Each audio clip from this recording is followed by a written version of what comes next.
That matters. Hello, everyone.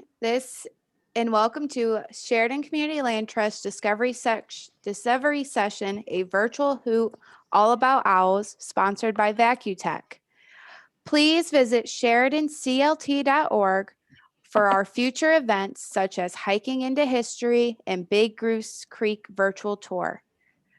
Please note that this is being recorded for our YouTube channel, so if you've missed it or if you want to show it to someone else, you can share the YouTube with them and they'll be exciting. At the end of this presentation, I will be sending a survey link through the chat. If you could please take that survey, it would be very helpful for me in the Sheridan Community Land Trust. Any questions for Tina, please place them in the chat bar and we will read them at the end of the presentation. And now over to Sheridan's very own bird enthusiast, Tina Taw.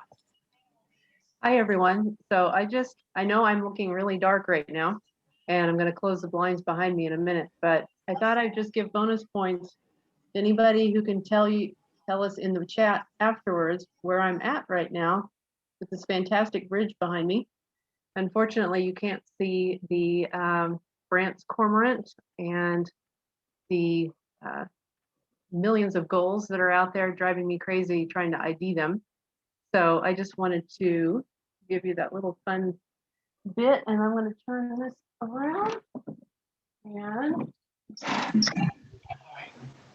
you can see that I am not a serial killer. Sorry, we make lots of serial killer jokes. There I am. Okay. All right, there we go. Okay, so can you see my slide? Just a quick check. I can see it. Oh, perfect. Okay. Yes, So, I can see it. Oh, awesome. So our topic today are common owls of Wyoming. And there are about 10 to 12 owls that you will find. And I'm using the word common as a bit of a broad brush because we really only have about a dozen owls that you're going to find in Wyoming. And of those, only a handful, maybe half, would be considered probably common. But I wanted to go over the ones that you will find in Wyoming and just look at some pictures of them. We're going to talk about some of their habitat, what they like to eat, and how to find them. I'm going to try to give you some tips for spotting and listening for owls. So we're moving that way. There we go. So I thought we would start with our resident great horned owl. Great horned owls are one of our more adapted to human area owls. They are going to be one of the owls that you actually hear most often. The little analogy that goes along with their call is who's awake? Me too, because they give what is a pretty standard owl hoo hoo hoo hoo, which makes them one of the easier owls to find because if you're sitting in your deck at night and you're listening, it's a good chance that that's the owl that you're hearing. You're going to be able to identify it. One of the places that we most likely find great horned owls in the Sheridan and Buffalo area is going to be along Little Goose. They love riparian areas, which is an area that is near water. Most riparian areas are huge for birds of all kinds. We actually, I believe it's something like 85% of birds that exist live within a riparian area. So that is just an indicator how important it is that you have water in an area for birds and other wildlife. You know, I think note, and this is owl presentation, but the American dipper, one of our small stream birds, is actually an indicator of water quality. And so if you find a dipper in a stream, that means you have good water quality. And if you have owls along a riparian corridor, they're a good indicator that there's good food source, there's good water source as well. They're actually one of our more formidable hunters. A great horned owl, it will attack an eagle's nest, something that if any of you have ever watched the Southwest Eagle Cam, which is a nesting site down in Florida, at least once every year or two, a great horned owl will come in and try to take the eaglets out of the nest. So you know that an owl is a pretty rough character if you are one that's not afraid to go up against an eagle. And I am typically finding great horned owls by listening for other birds. Now, this is a great tool to find most owls because when an owl or another raptor is in area, smaller birds, especially robins in the Sheridan area, will take up their alarm call, and which is not their typical song, but it's that high-pitched peak, peak, peak, peak, peak sound. So if you hear especially a large group of robins around a tree and they're all going peak, peak, peak, peak, peak, take a close look at that tree and you're likely to find a great horned owl. Now, great horned owls usually mate and pair up in the early spring. They will start nesting and often have their young while it's still a little cold and wet, late March or early April. And then the young only take about 4 to 6 weeks to fledge and get out on their own.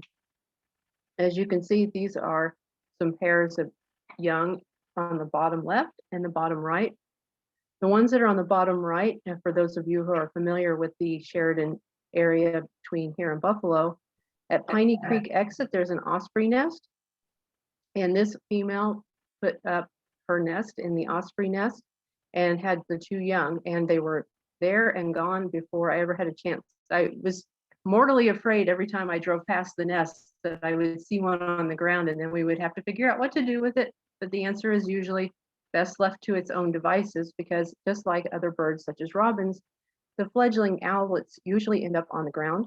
They do try to branch first, which is moving from the nest to the branches around the nest in the tree. But you will also find that once in a while they end up on the ground. There is usually a parental owl nearby, and so trying to rescue a little owl may not necessarily be the best thing to do for the owl, especially if the parent is around. It's usually bringing it food, and it's also at a place where it is probably going to be flapping along and back up into the tree in short order.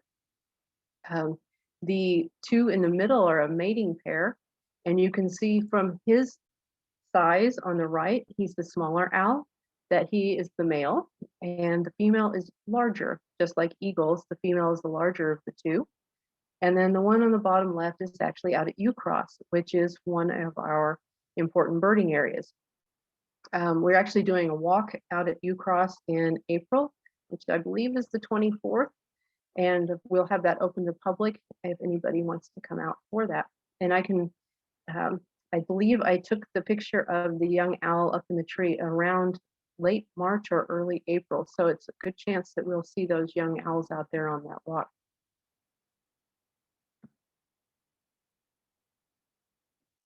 Our next owl is actually a burrowing owl.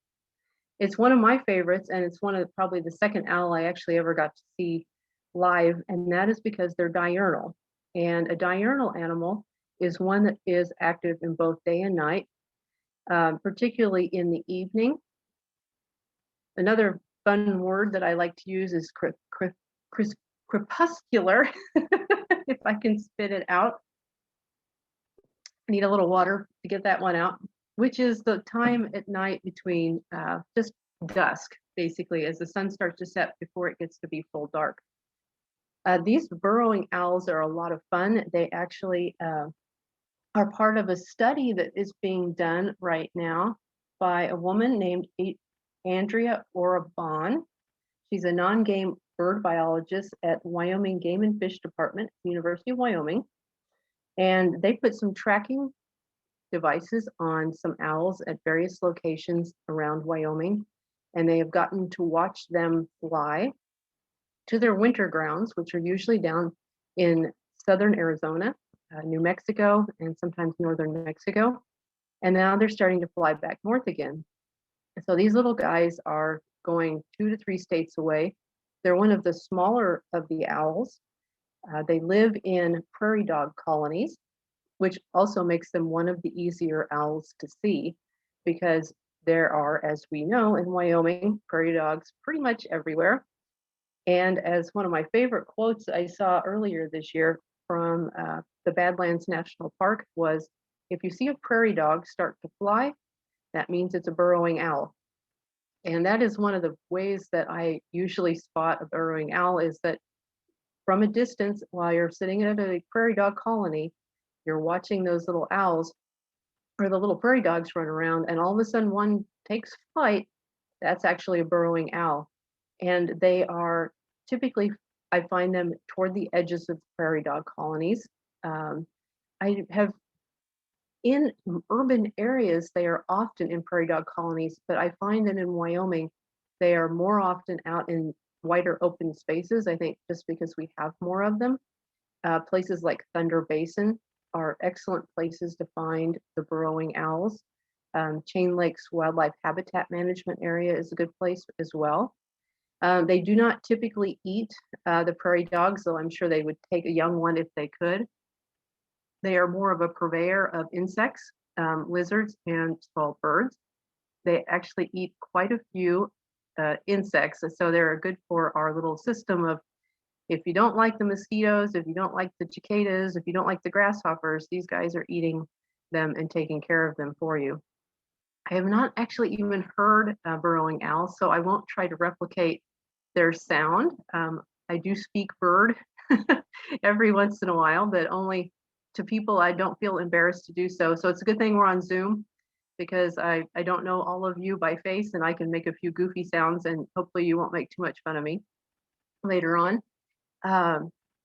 We actually have a picture of this little guy. This is a first year. He's just been hatched, and it's later in the summer. I believe I took this in August. I had communicated with Andrea about some locations of latitude and longitude of burrowing owls that we had found on previous excursions at Chain Lakes Wildlife Habitat Management Area, which is it's a vast area in the middle of nowhere, in the middle of Wyoming, just north of Rawlins. And you can see from its little right foot that it's got a band on it. And that little device up there on the top right, its chest, I believe, is the transmitter. And so it's been fun because, given the location, I'm not sure if she used my information or not, but they went out there, they found these owls, they put a transmitter on it. Now this little owl is contributing to science.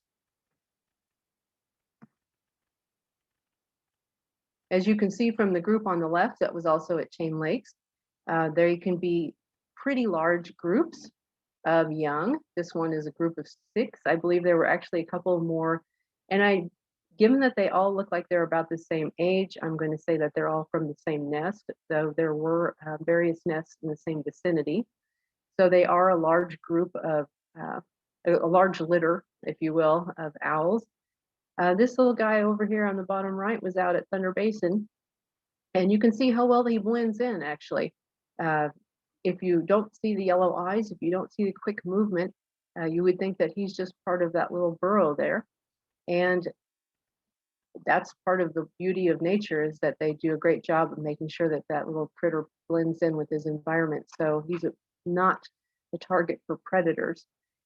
They do exist in those prairie dog burrows. They also burrow and make their own nests in the burrows. They don't nest in trees. A lot of times one of their favorite liners is dung. And so they will bring in cow dung and so on and line their nests with that, along with fur, feathers, grass, and so on.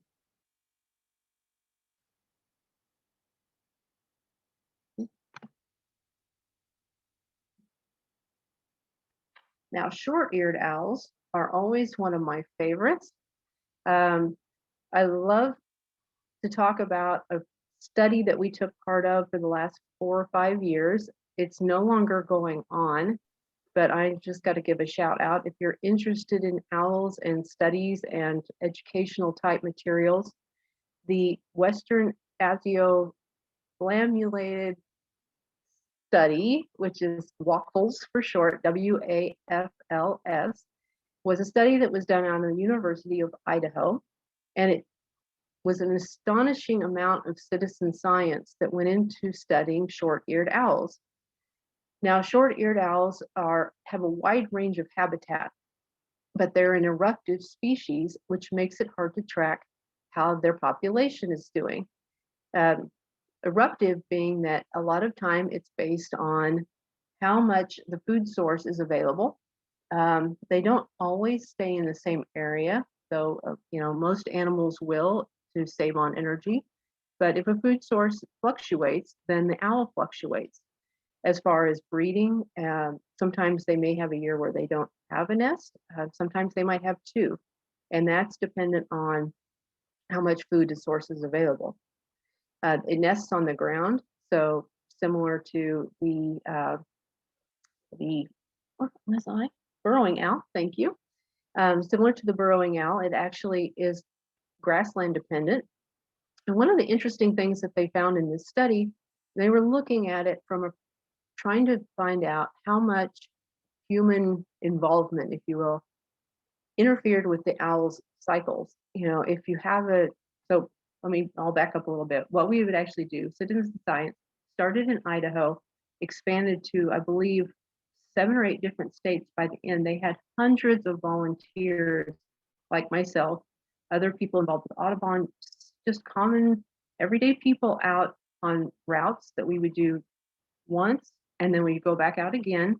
They were called point counts, and we would start at a certain latitude and longitude on a road, on a grid, and we would go through that and stop every half mile, and we would get out for 5 minutes, look, listen, note anything that we saw, get back in the car and do it all over again for about 8 to 11 points.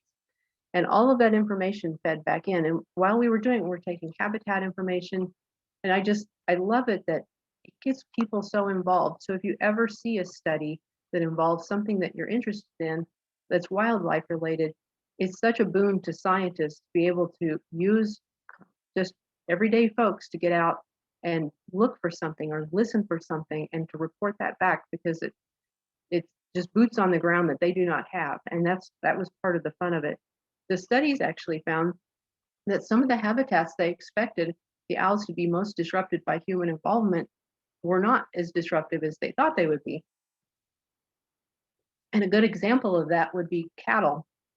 So if you had a range that had cattle on it, though not overgrazed, it actually was a good environment for short-eared owls. And that probably has a lot to do with cow fodder, attracting insects, attracting mice, and attracting owls, which making this cycle work. So it was a pretty fun experience. I would love to tell you all that we were doing it again this year and invite everybody to do it, but they concluded the study. They are one of my most favorite owls. They're very hard to find.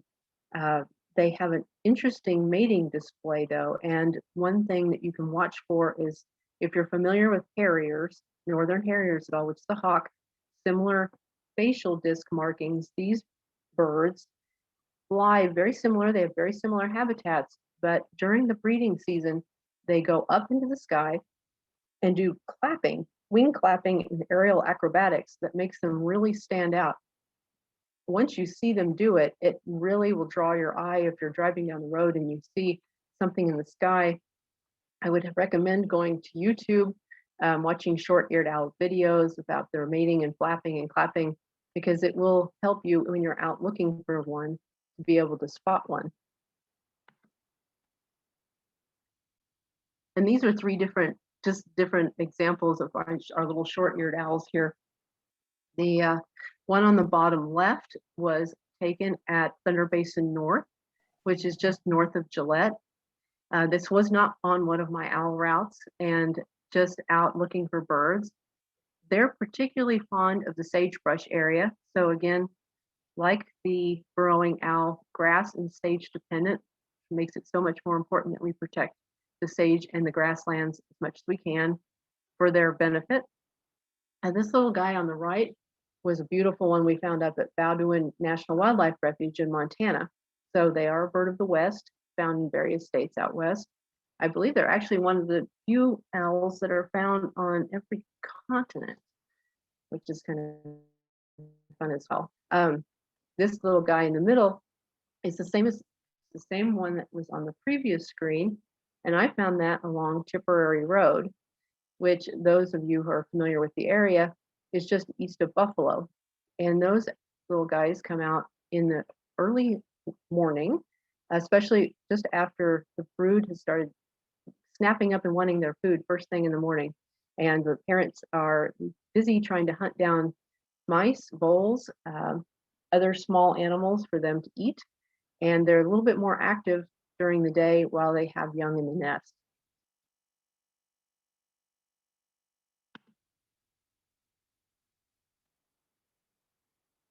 Now, screech owls are one of my favorites because they are so hard to spot.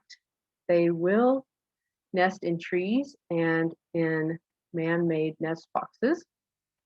Their favorite foods are rodents and some birds, but they like reptiles, frogs, crawfish, worms, and insects. Now, the fun part about eastern and western screech owls is that they're almost identical. And I will admit that I am no expert in telling one from the other, but I can tell you that in the state of Wyoming, it's almost an even split diagonally across the state, where your eastern screech owls are going to be found from the northeastern corner, and then the western screech owls are more likely to be found in the southwestern corner. Eastern are definitely more prevalent.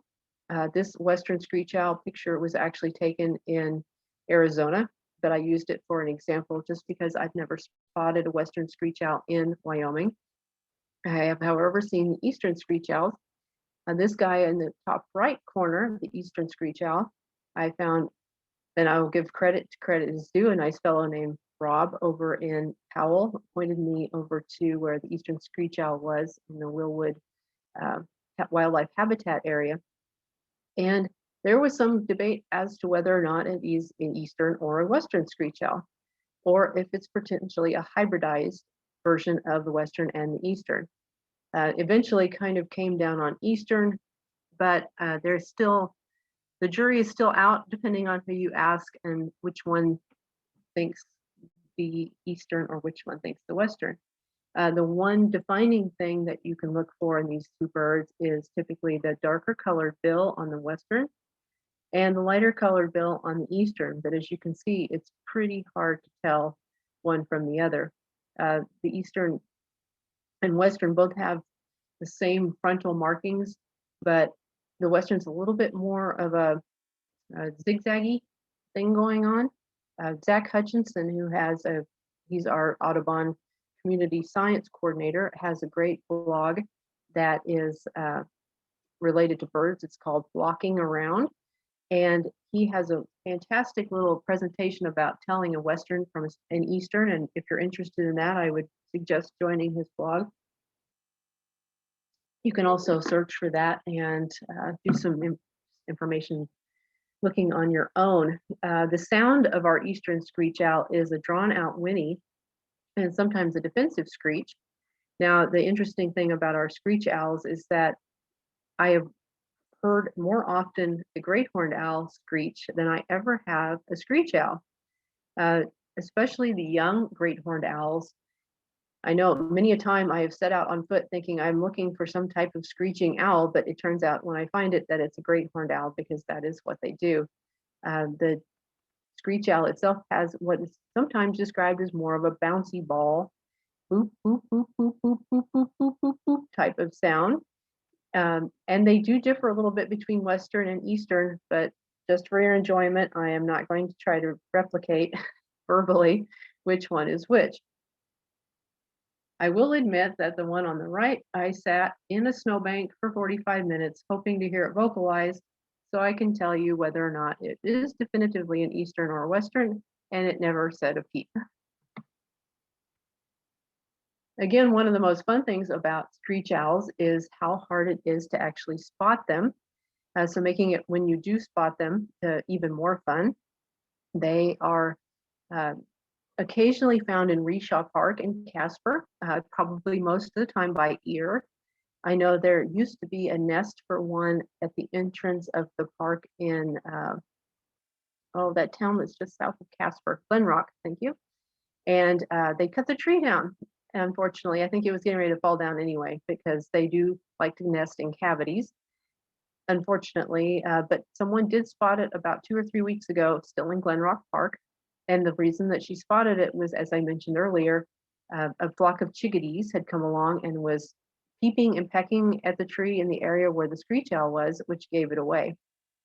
Now, this other fellow up here on the top left, it was over in the Yellowtail Wildlife Habitat Management area. If any of you have ever been over there, coming in from the side that goes to the Yellowtail Canyon, there is an old house, a homestead, I guess, if you will, not even a house there anymore, but 3 or 4 barns. And I do like to peek in open windows if they are public access areas. And sure enough, this little fellow was sitting on the windowsill. But just to give you an idea of how hard it is to actually spot, I saw it and I thought, well, that's a funny looking board sitting up there. And sure enough, it was a screech owl. And he just sat there and watched me for the longest time. Now, this one on the right was along Hume Draw, just east of Sheridan Memorial Hospital. And it was found by Zach Hutchinson on one of our spring bird counts. Zach called me up needing a ride and said, I have a screech owl where we're at. And I said, let me give you a ride and I will come see your screech owl. And this little guy was in the tree just below the pathway. And if you haven't ever looked at a paper wasp nest and wondered if it is a screech owl, you will from now on, because that's exactly what it looked like in the tree.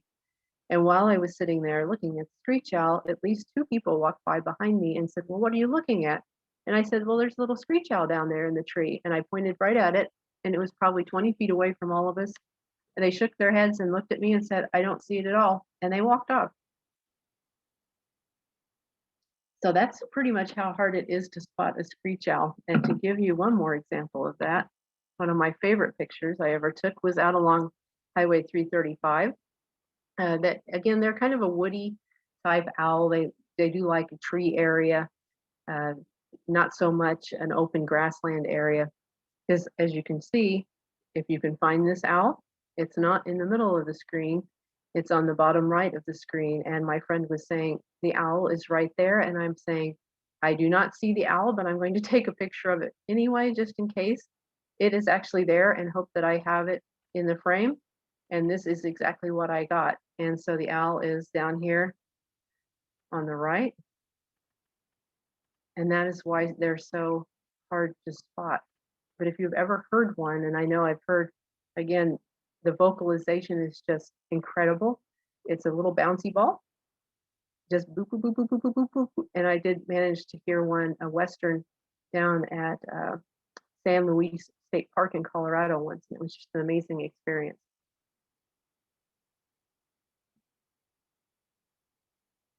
Now, photo credit to this one to Joanne Puckett.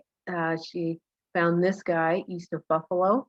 Barn owls are completely nocturnal, so that makes them very hard to spot. They are also one of the owls that is not a lot known about. They're not found very often in Wyoming, and part of that probably related to them being completely nocturnal. Probably as well, a lot of folks who have barns and have barn owls in the barns are farmers and ranchers who maybe do care about the animals around them, but they may not be on eBird. They may not be reporting something that they consider to be just a normal part of the day-to-day process of farm and ranch life. So that makes them, they're out there, but we just don't know quite as much about them because they are so hard to get that kind of detail on. There was an injured owl that was taken to the Teton Raptor Center last year. No, it did actually go to Ironside Bird Rescue. Anyway, moot point. That was a surprise because they are not known to be up in the Tetons, and yet here this bird had been hit by a car and injured and taken to a rescue. And so it does prove the point, I guess, that just because one of my favorite mottos now these days is, however unlikely, still possible, and that's birding for you. It's not an owl that should have been up there, and yet there it was, and unfortunately did get hit by a car and survived, I believe, and was rehabilitated, which was really amazing.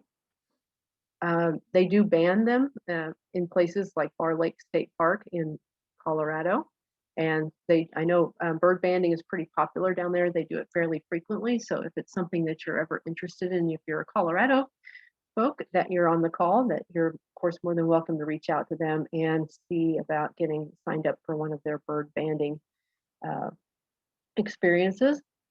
The barn owl is more of an agricultural area owl. It is particularly fond of mice, voles, and rabbits, mostly night critters. That's one of the reasons why it works so well at night as well. The interesting thing about barn owls in particular is that they are not in the same family tree as all other owls. And they actually have their own family, and I'm going to try to pronounce it, Titanidae, whereas all of the other owls are in Strigidae. My Latin professor in college is probably crying in his beer right now and does not know why. And somebody out there butchered all of that. I have only seen this barn owl as well as the ones down in Bar Lake State Park. Again, a beautiful experience. Joanne had been worried that there might have been something about this one that was injured and had called me to make sure that I could come down and see if there was anything wrong with it. I am not trained as a veterinarian or a rehabber, but I do have a permit to handle and transport injured raptors and birds if necessary. So I went down and just managed to see it fly off. It is probably likely that it is just a fledged bird at that time that was looking for its own space. A lot of owls, particularly barn owls, great horned owls, are short range migrants. They don't necessarily go very far in the winter. Some of them will stay over in Wyoming in the winter. Other ones, like the burrowing, as I mentioned, are going to migrate down to places like Arizona, New Mexico, or Mexico. And it's believed that barn owls are here year round. And so, like I said, along with great horned owls, increases your chances to see them, but a little bit harder to spot because they are out at night. It is the most widely distributed species of owls in the world, however. Now, this is the great gray owl, and it is one of the favorites in Wyoming.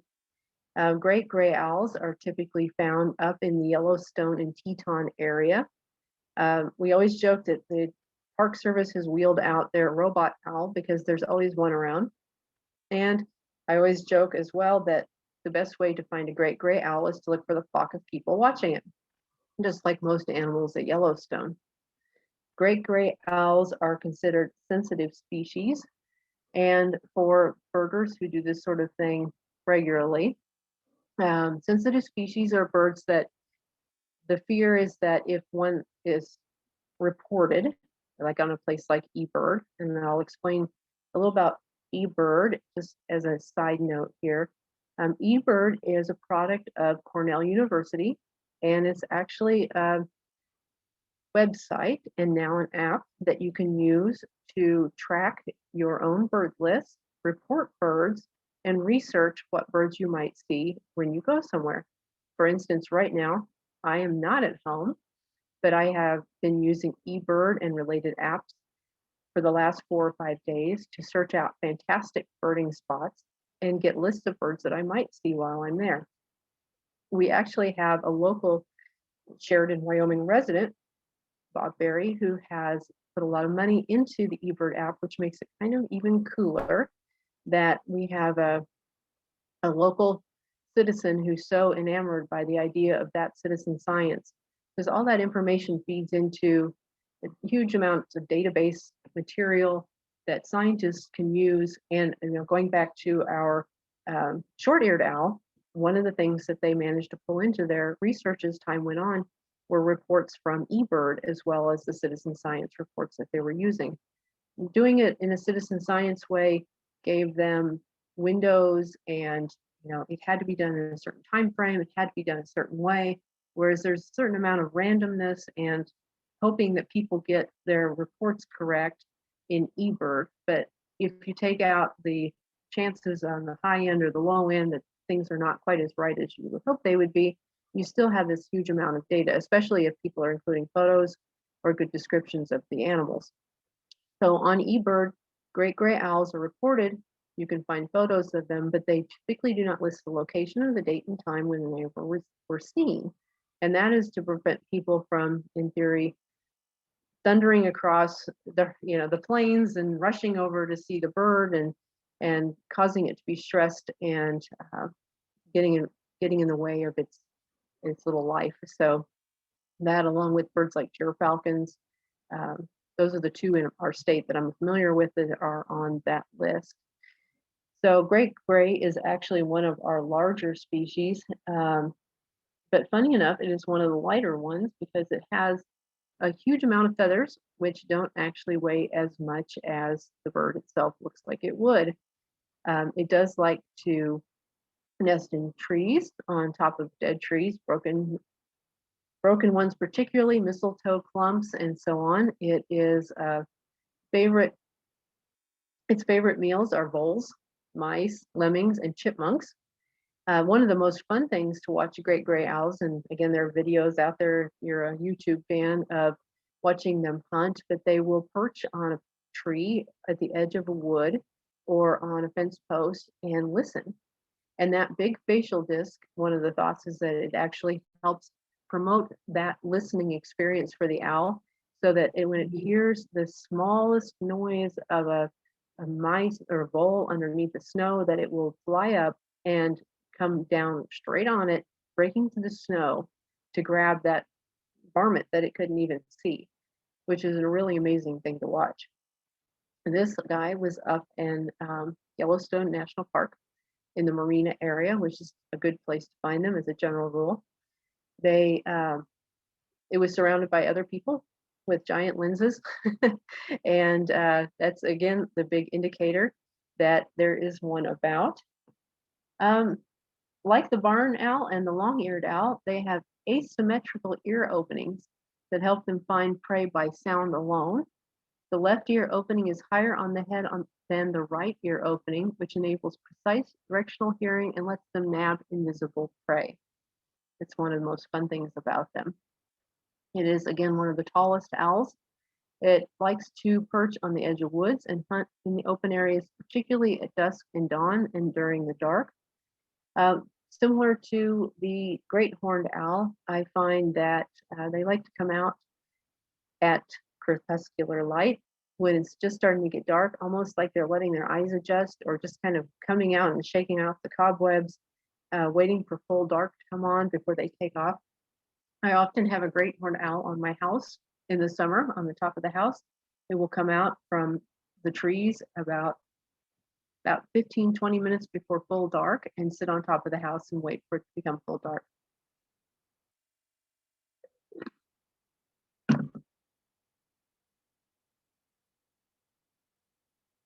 This owl, just one more note on it. Here's a good example of the facial disc.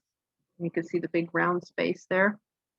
They have been heard and seen as far down as Cody, so they don't always stay within just the Yellowstone and Teton range, but they're an animal of the boreal forest, the old growth forests of Minnesota and Canada as well. Now, everybody's favorite, the snowy owl. And I included the snowy owl, even though it is not the most common owl. I will tell you, however, someone spotted one down by, what was it, 3 days ago, central Wyoming, Wheatland, and just posted a Wyoming bird, that a fantastic picture that she got of it on a electrical pole. And it's a little surprising. There's actually been 2 snowy owls in Wyoming this spring in March. Normally, I would expect to find them in a place that's a little bit more snowy, and we really have been pretty dry this winter, but they have been coming through where they're coming from. And 2, it's not necessarily known, of course, if there's an owl that might perch in the same area over season, but not so much in Wyoming. So they're typically migrants. They're coming to and from. I've had a lot of people who've been in Wyoming tell me that, oh, we used to have them here more. And again, it's probably just a thing where people got used to seeing them, don't report them. So they may be out there. Zach Hutchinson, again, has a one of my favorite quotes where he says, they're out there. If you just have to drive up and down every dirt road in Wyoming, in the eastern part of Wyoming, until you find one. And that would probably be your best bet. It is a summer tundra resident, so it's going to head up to the Arctic where it's going to breed. They will eat lemmings and other tasty ptarmigan, shorebirds, and seabirds out there on the tundra. But for some reason, they love agricultural areas and airports or shorelines in our winter. Airports probably because they are good prairie dog breeding grounds, which makes for a good food source. Agricultural areas, again, for the mice, the voles that are attracted to grain and to insects. In shorelines, they actually will go along shorelines and eat small birds and seabirds as well. Snowy owls, I typically have had good luck finding them by using eBird. There is a function in eBird that is going in to search by species.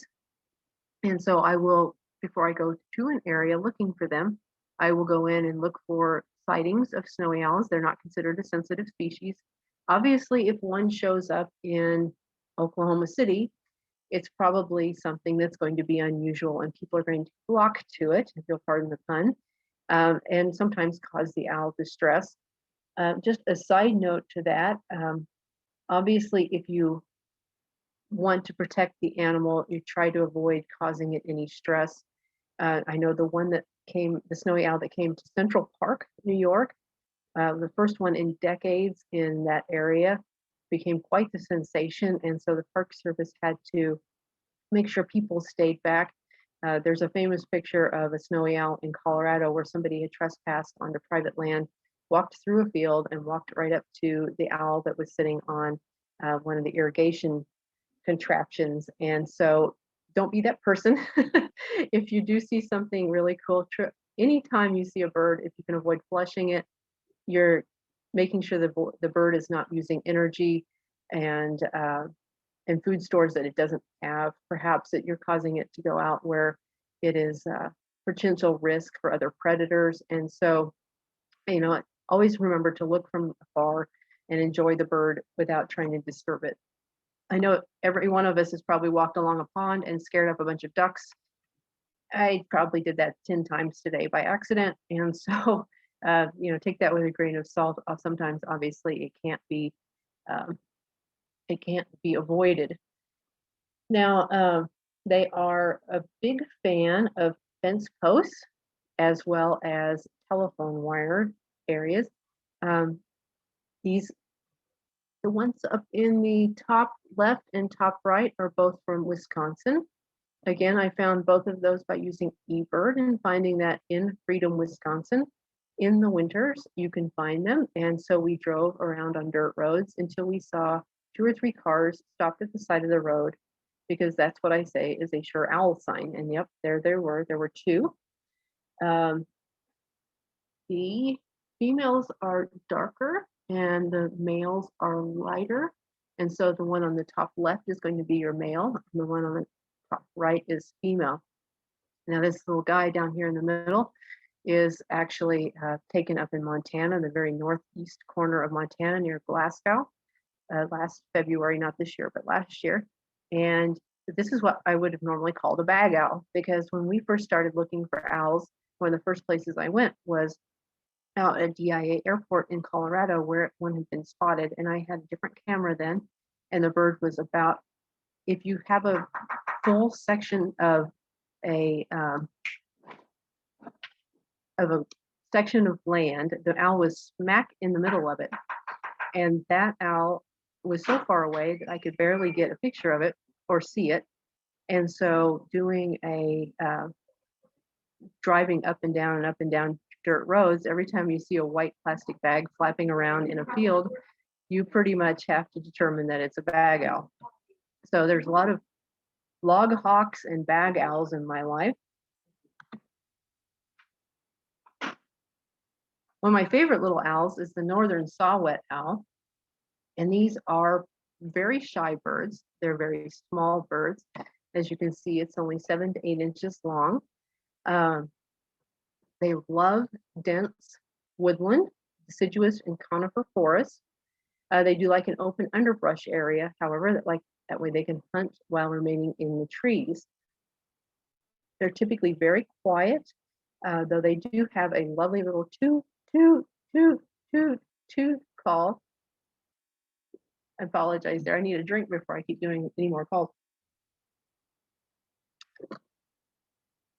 And this one I spotted up at Chief Plenty-Coups State Park by complete accident. We were walking along and a twig snapped, and my poor ever-suffering husband thought he was hearing something much larger, and I turned around and was eye to eye with this little saw-whet owl.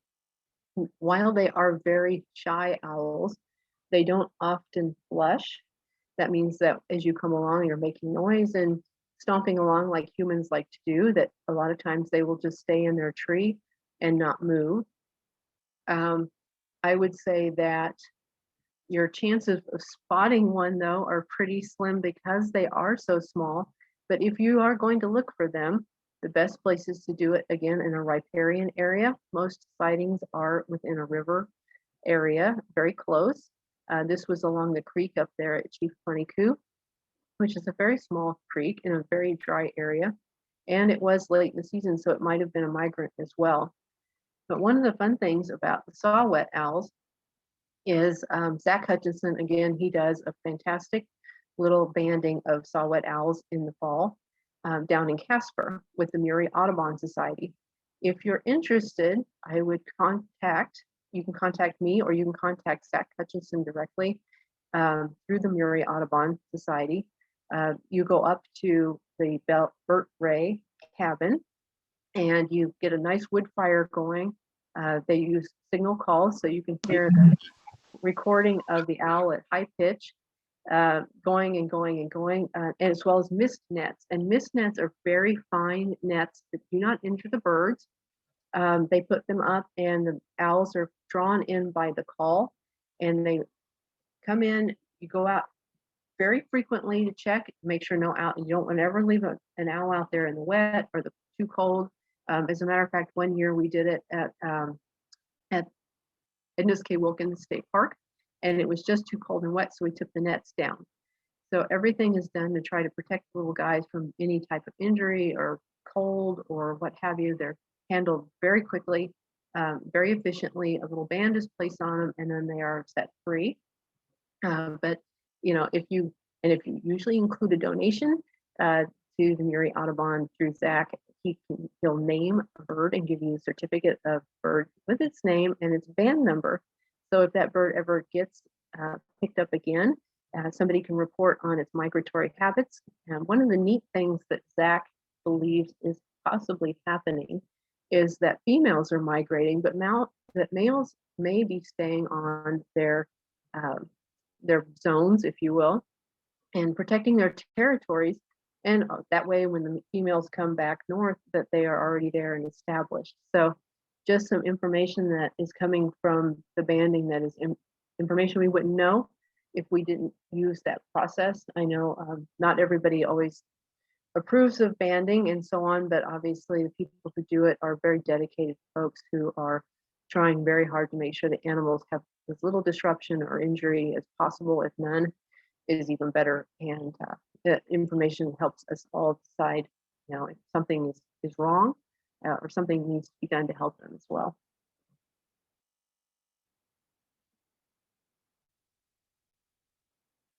Now, long-eared owls, these guys are tough. One of my favorite ways to describe a long-eared owl, and you can see from this photo, is always the look of surprise. Obviously, it looks very much like the great horned owl. On the long-eared owl, the facial disc is much larger and more obvious than the great horned owl. Long-eared owl also has ears. They are, of course, not horned they're not real horns. They're just tufted feathers that look like ears. And so they are typically found in dense brush or trees near open spaces where they can hunt. And this fellow I spotted down at a wildlife habitat management area in Colorado, one of two that is known for long-eared owls. And its existence where it was has really keyed me into where one might be able to find one. though finding them in Wyoming is definitely one of the harder owls to spot again, or find, or hear. Walking along that wildlife habitat management area had 2 rows of trees. One of them were typically taller cottonwoods, and then next to the cottonwoods was a dense mass of evergreen, probably cedar, and some deciduous trees as well. And there was a bit of an archway between the two. And so these owls could get in that dense space and not be seen by people. But next to it was a huge open grassy area. Again, favorite food, mice, voles, shrews, gophers, and so on. And so they could perch in the evenings at night and head out as the dusk was coming on and the darkness was setting in, and hunt for their favorite little critters for dinner, and almost never be seen. And I probably went out to that place 12 to 14 times and walked up and down that little stretch, looking up and down almost every tree, a mile out and a mile back, before I actually got the shot. So again, very hard one to find. There are a couple of springs out in the middle of the sagebrush seed that you might be able to spot one as well. But again, dense forest and trees packed in there, and it's very hard to actually see one. So that doesn't sound very encouraging if you're going to look for one, but as with any owl, it's just a lot of it is patience and research, knowing where their habitat is, and patience and just walking and listening and using your eyes and your ears.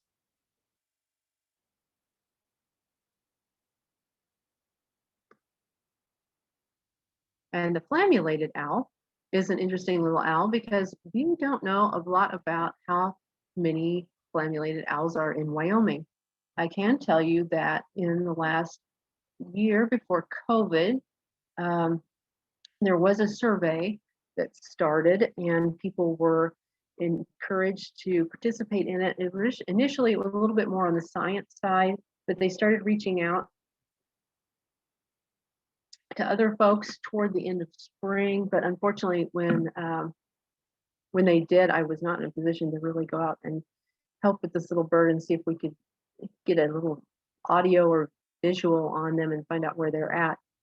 This one I did see in Utah as part of a guided bird tour, which I almost never do, but the fellow who did it did a very good job. He knew exactly where they were at, which is in deciduous and conifer forests, usually with aspen stands between 6,500 and 8,500 feet in elevation.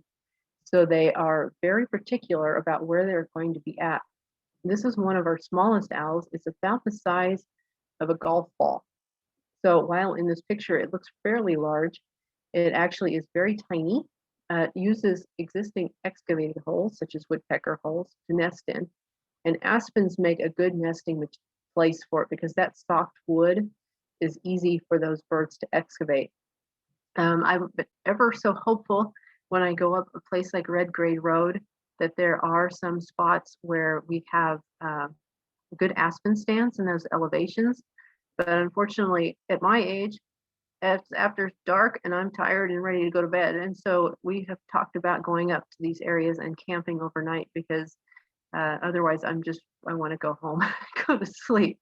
So hopefully that's something that we'll be able to do. And this survey will come back maybe this year. If anyone is interested, again, you can probably contact me and I can put you in touch with the right person. Especially if you're a camper and you love being up in the bighorns at night, especially in the higher elevations, and you've got your windows open and you're hearing things that you don't know what you're hearing, this might be a good way for you to get involved with like a flammulated owl survey. Just because we need people out there listening and looking for them to tell us what their populations are like. Bighorns have not really been detected up there, but they have been surprised that there is a pretty decent sized population down the Snowy Range. And so the more people out listening and looking, the more we'll find out about where these little guys are. We actually had, I'm going to mention again the Cornell All About Birds site, which is sort of akin to the eBird site. A lot of the information is shared. most of the research I do, besides eBird, is on the allaboutbirds.org.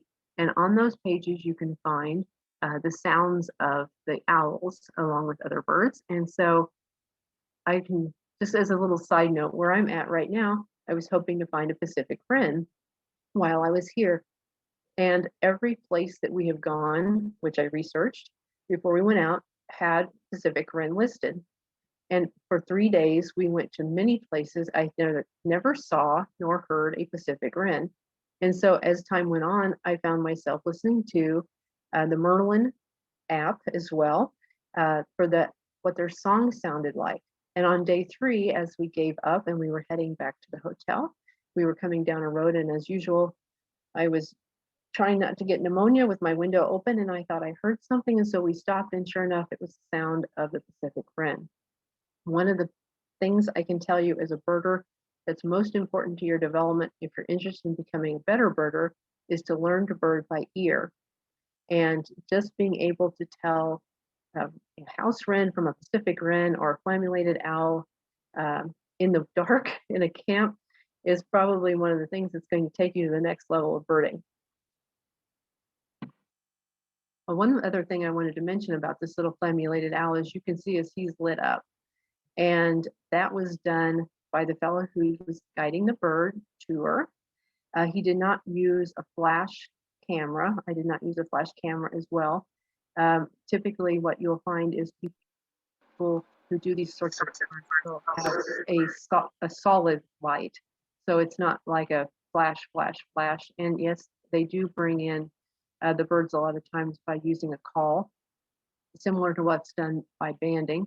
But as a non-scientist and a casual birder, I would typically discourage folks from using any type of flashlight, flash camera, or call to pull a bird out of its normal environment. Again, you're putting it at risk for other predators and using resources and energy that it needs to have for breeding and protecting itself. Now, just a quick note, some of the other species that we can find in Wyoming would be the boreal owl and the northern pygmy owl. As I note here, often identified by birders by their night calls while camping in dense forests at higher elevations. So again, going camping, I would suggest before you go that you go out and take a listen and take a look, get to know the habitats using sites like All About Bird or eBird, and give yourself a chance to find these animals while you're out enjoying nature.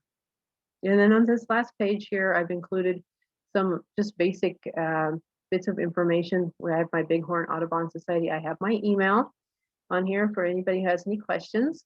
All the photos are mine, except for the one taken by Joanne Puckett, which is exquisite, and presented by the Bighorn Audubon Society.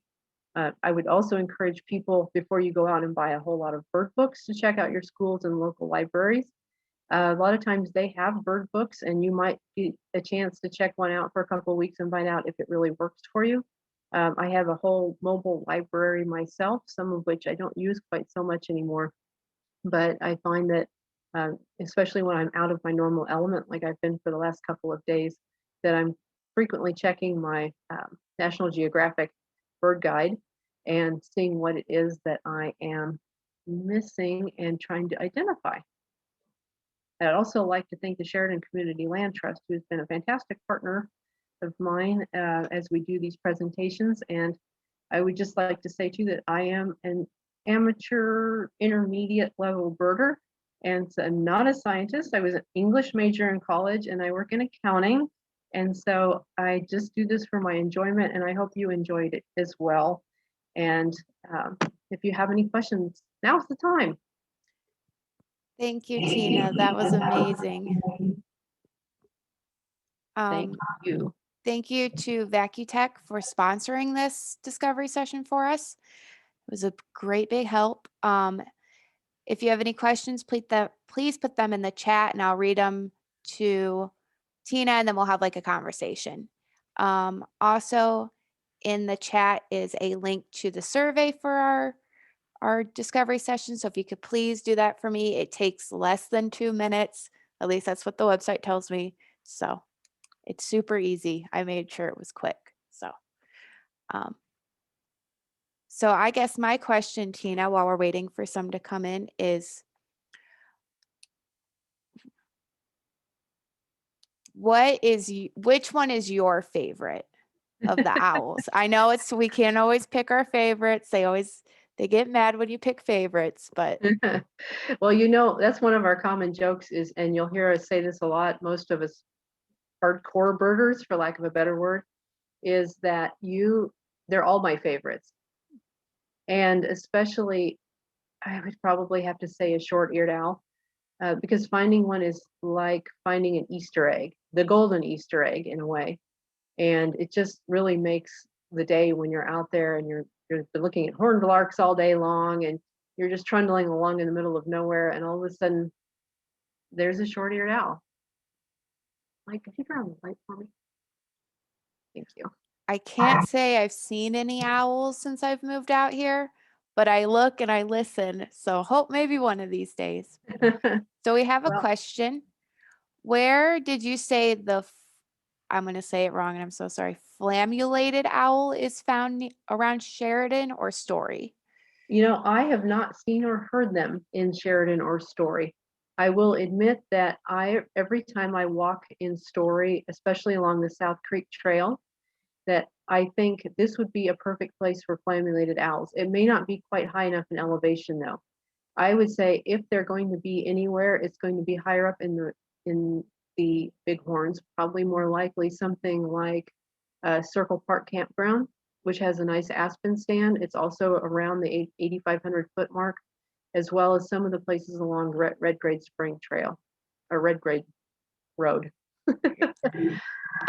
We are interested to know what type of camera and lens do you use? Okay, that's an easy one. I have a Nikon P900 Coolpix. It was recommended to me by a friend of mine who works at Apple designing photo software. And I actually made the comment today where I'm at now. It's very foggy and wet here, that I would maybe have to consider getting a different camera because it doesn't necessarily do that well for a shot out over a lot of water, looking at a big rock, that sort of thing. But it has been a phenomenal birding camera. The P1000 is also out now, and I started with the P830 before that. The P830 suffered a little bit from wanting to focus on a background versus focus on a bird on a post, for instance. And I had to learn to work around that, but I find the 900 is a lot easier to use for that. I know nothing about photography, zero. You ask me what an f-stop is, I have no clue. I use autofocus almost all the time. Today I was like, okay, I think this means aperture priority. That's what the A means. Okay, I think this one's shutter priority. All three pictures look alike to me. So obviously I'm not changing anything by just monkeying with the little knob on the top. And so the other thing about it is there's no lens that goes with it. It's a point and shoot. And while it's not a $200 point and shoot, it's about, when I bought it, it was maybe $600. My friend, the one who recommended it, says it works better than his $8,000 lens. And so it was a huge step up for me, but I thought I'm going to keep buying $200 cameras and not being happy. So I went in and bought the $600 camera, and it has not left my side for hardly anything in the last 5 years. And it's been phenomenal. I'll have to keep that in mind next time I look for a camera. It's a ring. Now that the 1000 is out, the 900's gotten cheaper too. So There we I go. love a sale. Do great horned owls stay in the area they were born?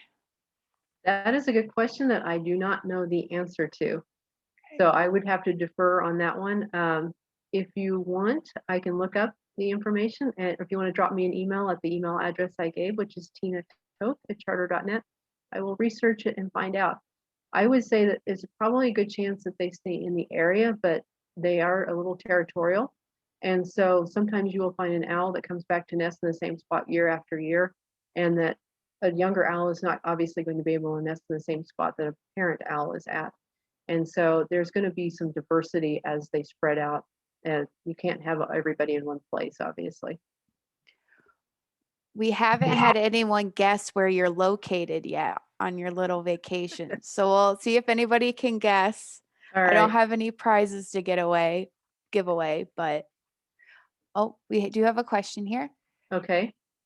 And Can I think Susan got it. Susan got it. Susan got it. We're in Astoria, Oregon. Oregon. Yep. A good question. Attracting owls. So I actually have an owl house on the back of my house, which has no owl in it. And the reason for that is probably because I have no trees around it, because we just built the house in 2016 and there's really not enough cover. But I would highly recommend that. There are patterns, if you will. I'm a sewer, not a woodworker, obviously. And when I say what I'm telling you, online that you can find through, trying to remember if it was from feederwatch.com, I think is a good one. Also Audubon. If you just put up, type in the search for owl boxes, and you will find the printouts for the size and what the holes should be, and so on and so forth, for various ones. Now, like a great horned owl is going to nest on a bunch of twigs. And as you saw in the picture, it will nest on an existing nest that's been used by ospreys, by geese, by hawks. But other ones, such as the smaller, the saw-whets or the cavity nesters, will come to a nest box. So I would highly encourage putting up a nest box, especially as you mentioned, you have a barn. They are fantastic predator hunters. They'll get rid of your mice problem as a general rule. And so, encouraging an owl around is really no harm to anything on a ranch besides critters you don't want. Good question. Well, one more. So yes, I know what answer to that is. Actually, they're heron nests. And right now it was a bit of a point of contention. People are flocking again to the tree. So the tree that's being asked about is on South Park, just south of Brundage, behind Sportsman's Warehouse. And there are a huge amount of nests in it. And all of the herons just showed up about a week ago and have started nesting in it. It is private property back there. So just as a side note, if anybody wants to go look at them, don't park in the parking area that belongs to that building back there. You're probably going to have to park over in the parking area across the way at South Park and walk over. There is a South Park trail that runs through there from roughly that area just west of the college. One of you SCLT folks might know the name of there's no actual parking. You have to park at the college, or you have to park at the South Park parking area to get to the trail that runs behind Sportsman's Warehouse. But you can walk it. It's public trail. And so that's a good place to watch them too. There were 2 eagles. So I saw that question. There were 2 eagles that were looking at that nest for the last 4 to 6 weeks. I believe that once the herons came back, that the eagles have left that area. It's not necessarily surprising. Herons are pretty opportunistic eaters. They will eat small birds. And I have seen, similarly, my red-ringed blackbirds chased away sandhill crane from behind my pond, because cranes, like herons, will come along and eat chicks. So it's not really a good idea I think the eagles were waiting to see what was going to happen, because as soon as the herons came back, all of the eagles left. The other thing too is that it looked like the male eagle was a young one. And so he may have not even been breeding age yet, which might have contributed to maybe not picking the best choice of a nest. That being said, I have seen heron rookeries, which is what it's called, where you will have an eagle in a heron nest over to the side, and all of the herons are over here in their own nest, and an uneasy truce, if you will, as they try to raise their young. So interesting to watch that one. Again, just be careful about getting too close and being on the property. And for anyone who can't see the chat, Sheridan Community Land Trust actually has a discovery session unplugged around the herons. And there's a link for it to sign up for that event in the chat as well. Thank you. That's a good one. Do you know if they'll ever do parking at either end? I have no idea. That's on my wish list. I saw Brad was on here. Brad, if you're on here, that's on my wish list, so there's easier parking for that trail. I bet he probably heard you. We'll probably talk about it tomorrow. All right. Well, thank you so much for doing this for us. It's been a pleasure working with you on this presentation and on the guidebook. Lots Thanks of for work. all your help. You've been Oh, amazing. thank you. All right. I am going to let everyone loose. Round of applause. All right. Thanks for Have, coming out, everyone. yes, thank you so much for coming out. And please visit our website and do the survey. All right. Have a good night, everyone. Good Bye-bye. night. Good night. Thank you.